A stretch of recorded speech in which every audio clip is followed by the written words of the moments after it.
au Gare, fait dans ma tournée, et puis on est makolo parce que ça pendant les carabas pour la besoin vraiment pendant même pas 5 minutes à pied. En plus, référence à mon les Zara Bande. Quand on m'a tourné, on va à Paris XL, et puis on va à Zara à mon les motivés, ça y est, bien on tout la Belgique. Alors on va préciser pour le baquet, Louis est dans le fond la Champs-Élysées. Donc on a Louis, on a à Paris, et dans le fond là, on a Champs-Élysées. Lui, on a la marque, nous la comme tout, il y a des lamas, il y a des lignes, il y a des dans le monde, et ça a on a 4 Louis. Et puis ça, c'est ça facile. Donc, ultima tombé, on est qui? Après, on est qui? Zara, on y est tout droit boyer, et puis on continue à partir à Espace Louise. Espace Louise à Moana, combien on très bien, maman, l'oreille, ça va bien. Espace Louise, moi, la boutique a été sur le monde en bien, mais Espace Louise, très facile comme bonjour, on continue, on continue, on continue, et donc, on est pour ça au monde, tapis rouge, le goût de ça, surtout les 8.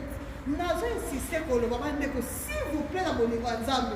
Bien, vous avez une amie dans ma casse. Ah, vous allez comme un tapis rouge. Dès-moi ici, la tête, maman Lorette, la tête, la tête, la cabelle, voilà, abonnez-vous. Voilà, la cabelle, qui toque, ça va monter au yoko, ça va passer promotion comme ça.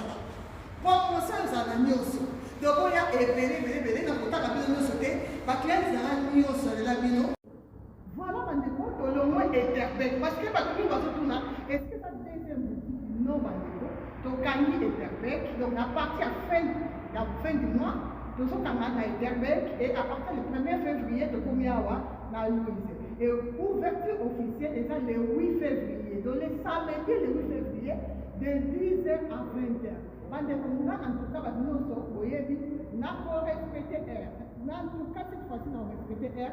Bon, il y a belé. Là, ça va pousser à vos chic. Parce que ton temps, on a tapis rouge. Hein? Tapis rouge, ma tête. Ma table fat. Yo, tu as un champagne, voilà, Bandeko. Bonjour, donc, c'est très facile comme bonjour.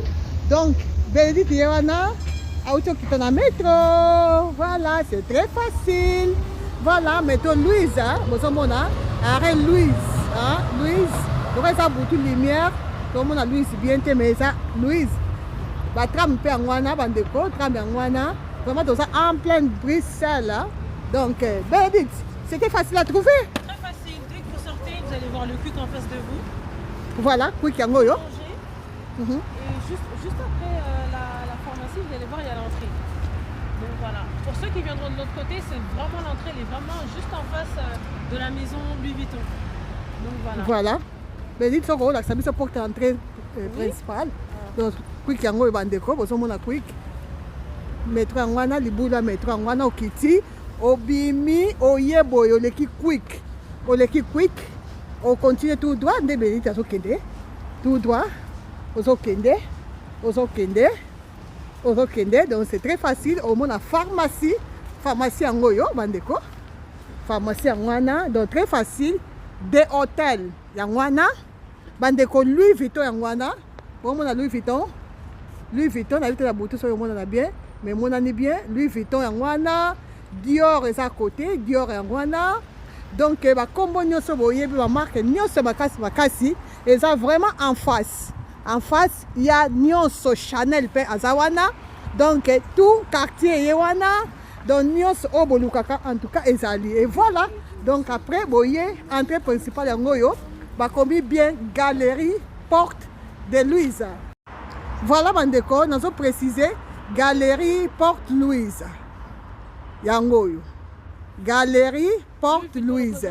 Et ça, vraiment en face, na Louis Vuitton. Louis Vuitton, Wana, Bandeko. Bon, c'est là, Louis Vuitton Yewana, Dior Yewana, Chanel à côté, des hôtels Yewana, donc très facile. Et puis après, on continue à Bénédicte. L'exhibition, c'est là, Yaya. Donc, suivez-moi. Voilà, entrée principale. Et voilà. Tout droit, ok, Nasuka, Baluki, et puis Oromona Ino. Voilà. Donc voilà, une fois que vous allez arriver tout au bout, et après vous allez juste tourner à droite. droite et ce sera sur votre gauche, juste en face de vous.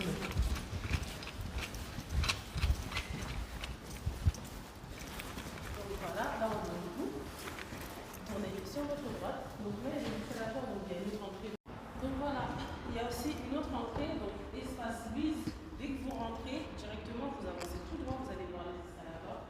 Je descends, vous descendez et ce sera juste sur votre gauche, juste en face de Milo.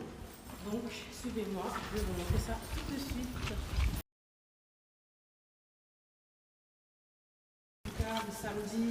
Samedi 8 février, 10h, on vous attend.